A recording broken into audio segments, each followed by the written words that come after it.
What's up, everybody? GeauxBurns doing a breakdown of the latest Mafia 3 Inside Look video, making money. And of course, shout out to Mafia on Twitter. He sent this to me yesterday afternoon, just in case I didn't see it. Well, thanks, Mafia, but I did see it. And the reason why I didn't make a video on it yesterday is because, obviously, I already had 3 videos up.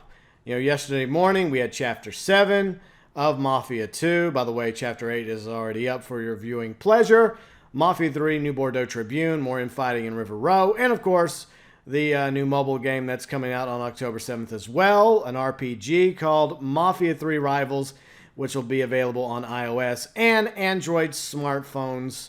And you can check out that game whenever it comes out on whatever smartphone you happen to be on, whether it's an iPhone, Droid, either or. Okay, so that's the reason why I didn't post a 4th video yesterday afternoon, because normally I really don't like posting more than 2 videos. I'm not a video whore, so I try and limit it to 1 or 2 videos max. But every now and then, I do end up having to post more than 2 vids like I did yesterday. So anyways, let's get into it, shall we? The breakdown of Mafia 3 Inside Look. Making money. Some Benjamins, some dead presidents, some nice cash, as Joe Barbaro likes to say. So this video is linked below in the description section if you want to check it out for yourself. It consists of interviews with Andy Wilson. He is the executive producer for Mafia 3. Adam Borman, the lead gameplay designer. And of course, one of the senior writers, Ed Fowler. And normally whenever I do these inside look videos, I kind of script it based on what each interviewee says. But I decided instead just to compile the data, and we'll just go that way. So the video opens with this screenshot, Mafia 3 making money, typical of the Inside Look videos. That's how they all work. FYI, I do apologize once again for not doing last week's videos, but most of you know why. I was very limited on what I posted over the past week. So we don't need to talk about that anymore. I brought it up enough. Anyways, so the next scene, of course, opens with some cash on the table, and the discussion begins about how there are a variety of ways for Lincoln to earn money in Mafia 3. Simplest thing to do is simply take out a gangster. They drop cash. But that's small potatoes. There are much more lucrative ways of amassing money in the game. For example, the districts that we know about in New Bordeaux are built upon the criminal rackets. And by taking down the rackets, it leads to tip-offs of high-value targets. And the interrogation of individuals throughout the game leads to the whereabouts of where the rackets are storing their cash. Like in this scene right here where Lincoln Clay is sneaking up towards a big old pile of money on that desk. Soon it will be all his. Then, of course, there's other options, such as recruiting racket bosses. Now, what you have to do in order to have the ability to recruit a racket boss is you have to wire tip a district enough, which opens up the option. Because most of the time, you just kill the racket boss. However, if you have the option to recruit them instead, that's going to lead to more money. Like, you get $2,000 if you kill this guy. However, you choose to recruit him instead, it's going to add $4,000 to the racket. So Lincoln decides, instead of killing him, that this guy is going to now answer to him, and he's going to be one of Lincoln's racket bosses. And bam, knocks his ass out. And I guess that racket boss was part of the Southern Union, so if it would have been me, I probably would have just killed the bastard.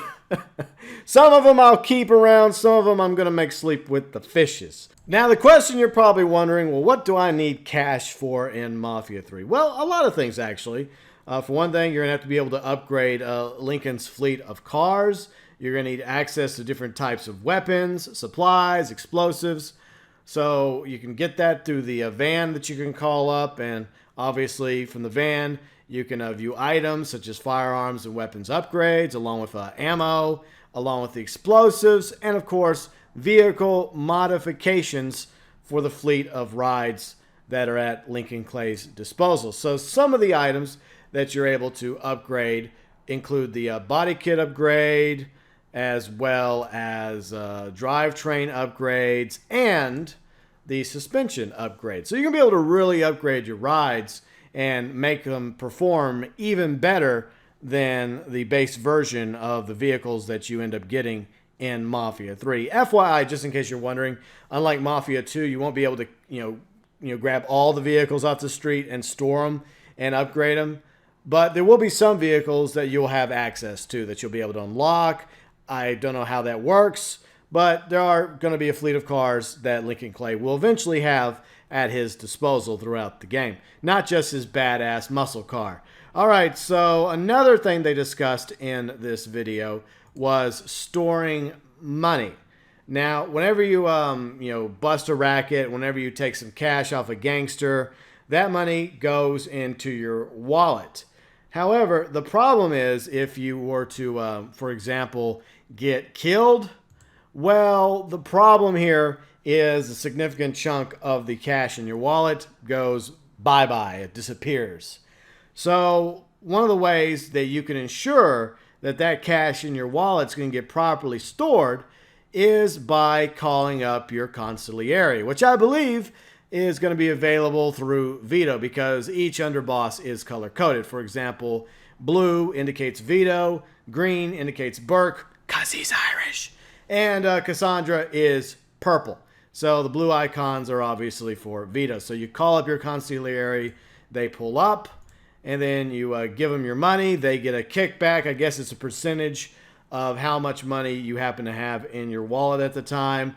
And then they go off and then they store your money so that whenever you do get killed, for example, that money that you stored is safe and sound in your safe houses throughout New Bordeaux. By the way, each time you take over a district, it opens up a new safe house for you. So anyway, so that is a few tips that they had, a few ways that you can make money for Mafia 3, which of course is coming Friday, October 7th to Xbox One, PlayStation 4, and PC.